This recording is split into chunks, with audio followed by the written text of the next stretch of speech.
Beyond the Gates spoilers tease that Ted Richardson, originally portrayed by Maurice Johnson, is about to return to the forefront of the story, and not under celebratory circumstances. The transition from Maurice to Keith D. Robinson had stirred mixed reactions among the show's viewers, but now, with rumors swirling about Maurice's return in August, there's an undeniable current of anticipation in the air. This return isn't just a casting shift, it marks the beginning of one of the darkest chapters Ted will ever face.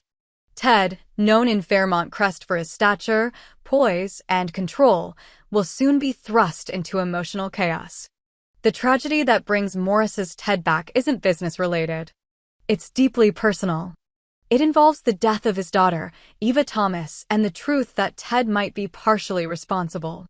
Eva's death isn't just a standalone incident. It's tied to the long-festering conflict between Eva and her sister, Kat Richardson.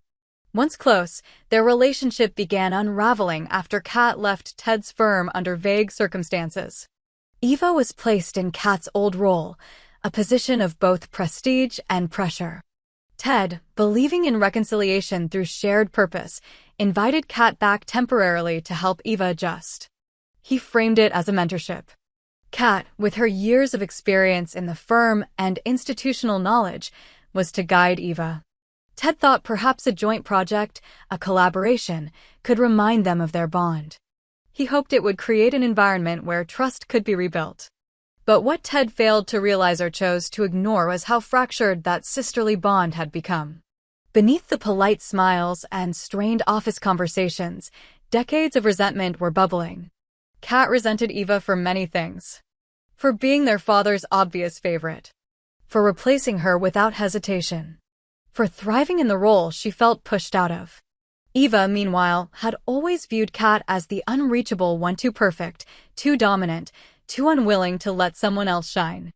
Their father's efforts to reunite them only poured gasoline on a flame that was already catching. Behind closed doors, the tension was palpable. Their arguments grew more frequent, their criticisms sharper. Ted remained unaware of the severity, dismissing it as the discomfort of transition. But the day everything cracked wasn't about business. It started with a late-night report that Eva had submitted under Kat's login credentials. A mistake. Kat confronted her over in front of junior staff. Words escalated. Eva accused Kat of sabotage. Kat called Eva incompetent. The verbal clash turned physical in the worst possible way. Security footage from the office hallway paints the grim picture. Ted watches it weeks later, frame by frame. The two sisters screaming. Eva grabbing Kat's wrist. Kat pushing her away with force. Eva tripping, her head catching the sharp edge of a desk before crumpling to the floor. The video cuts out as Kat screams. Paramedics arrived within minutes. But Eva's injuries were critical. She was unconscious when they wheeled her out, her pulse weak, her body limp. She never regained consciousness. The official cause of death, blunt force trauma to the skull. Ted was in the courthouse when the call came. When he arrived at the hospital, Eva was already gone. What followed was a blur. Police questioned Kat. She admitted to the altercation but insisted it was an accident. There was no intent. Just rage, frustration, and a moment of blind reaction. Surveillance footage backed her story, showing no premeditated violence. Still, Fairmont Crest turned. The media ran headlines about family tragedy, and the Richardson name became a spectacle. Ted, once untouchable, was now the face of a father who failed both daughters. In the weeks following Eva's funeral, Kat vanished from the public eye. Some say she left town. Others believe she's hiding somewhere within the city, paralyzed by guilt and shame. Ted, meanwhile, began slipping into himself. The loss of Eva became a wound that wouldn't close, and the absence of Kat only deepened it. Maurice Johnson's Ted returns to the screen amid this storm. Not the confident patriarch of old, but a hollowed-out man clinging to grief, regret, and blame. As August unfolds, Ted begins his quest for answers. He revisits the past with painful clarity. Where did he go wrong? Was it the pressure he placed on Kat? The favoritism he gave to Eva? Or the belief that forcing unity could heal old scars?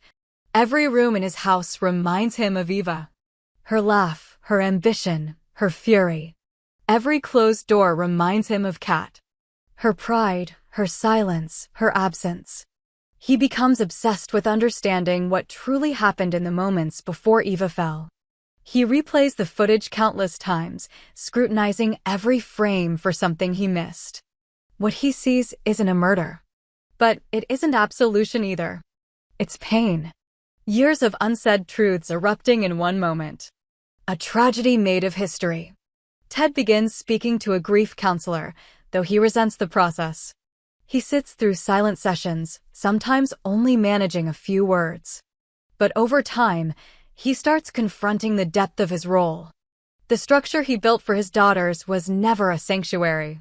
It was a pressure cooker. Expectations, legacy, competition. No room for mistakes. No room for failure. He finally admits that he didn't ask Kat how she felt when Eva replaced her. He didn't notice the resentment, or worse, he ignored it. He never asked Eva what it meant to live in Kat's shadow, only to be handed her job without fully earning it. In a rare public appearance, Ted delivers a speech at a local fundraiser for victims of workplace violence. His voice cracks as he dedicates a wing of his firm to Eva's memory. He also announces a leave of absence, admitting he is not fit to lead while carrying this weight. He tries to find Kat. He reaches out through mutual friends, old colleagues, even private investigators. Weeks pass. No response. Then, one morning, a letter arrives. No return address.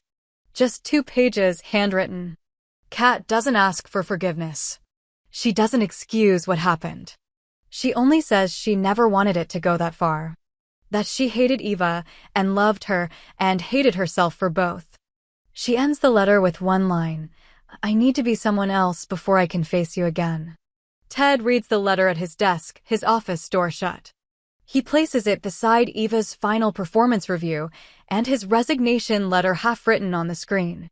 The months ahead will be quiet. Ted will not make speeches. He will not fight lawsuits. He will not rebuild. He will grieve.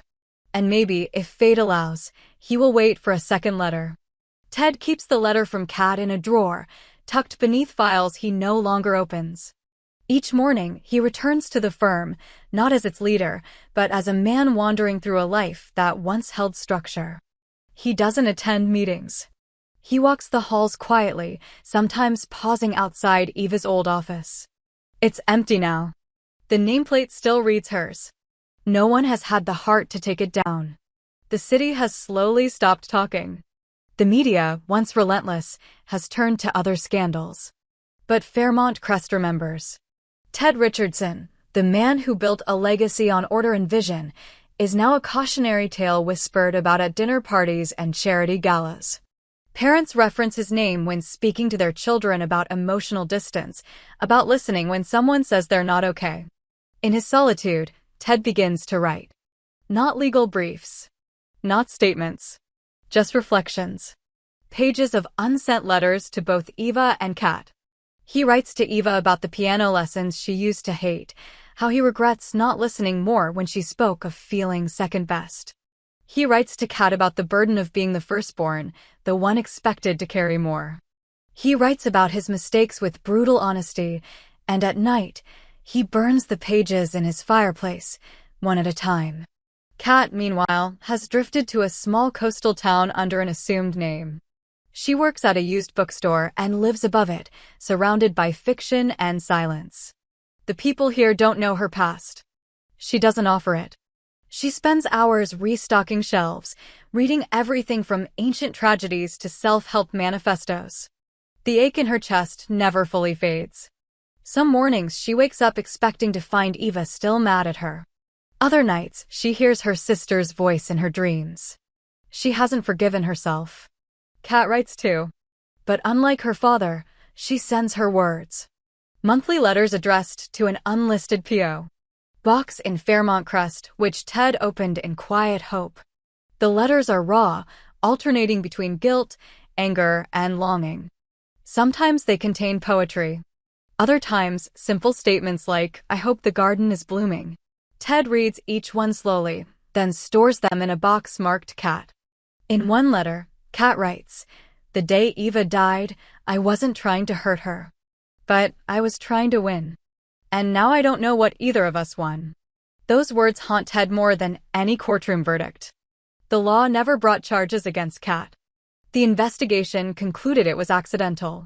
But that ruling did little to calm the emotional reckoning that followed. Eva's funeral had been small, private. Few from the firm attended. Some out of respect, others out of fear of what it symbolized. Months later, Ted receives a request from the city, a proposal to rename a youth leadership center in Eva's honor. He initially declines. But after rereading one of Cat's letters, he accepts. The dedication ceremony is modest. No reporters. Just a plaque and a few children reading poetry they wrote for the occasion. Ted speaks briefly, holding back tears. "She believed in doing better," he says. "Even when we didn't deserve her forgiveness." Cat reads about the event in a newspaper clipped and mailed by one of the firm's interns. It stirs something. That night, she writes again. "You showed up. Maybe I will too. One day." Ted clings to that promise. Late in the fall, he visits the beach town where he suspects Cat might be. He doesn't announce himself. He simply walks the streets, visits the bookstore, and buys a copy of a book he once read to both daughters, The Secret Garden. On the title page, he writes, "Come home when you're ready. There will be space. For you. For her. For all of it." He leaves it with the cashier, asking only that it be placed somewhere Cat will find it. Then he leaves town before the sun sets. A week later, the book disappears from the display. In Fairmont Crest, winter arrives. The house feels colder. Ted wakes up earlier, walks the neighborhood longer, and drinks his coffee slower.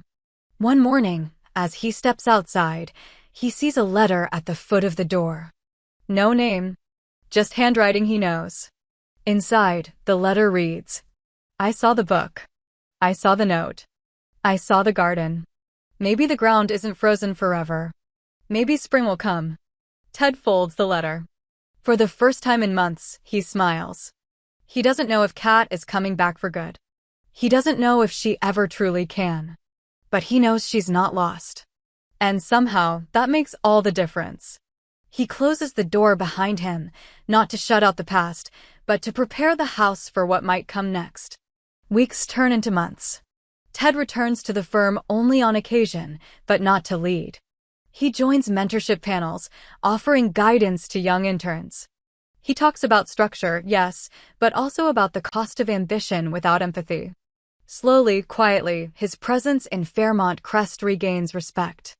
Not admiration, but something deeper. Understanding. Then, one morning in early spring, the front gate of his home creaks open. Ted looks up from his chair in the garden and sees Cat. She's thinner, her hair shorter, her eyes tired. But she's standing there, holding a small suitcase and a flower pot with a single yellow daffodil. She says nothing. Neither does he. They sit on the porch for hours, the flower between them.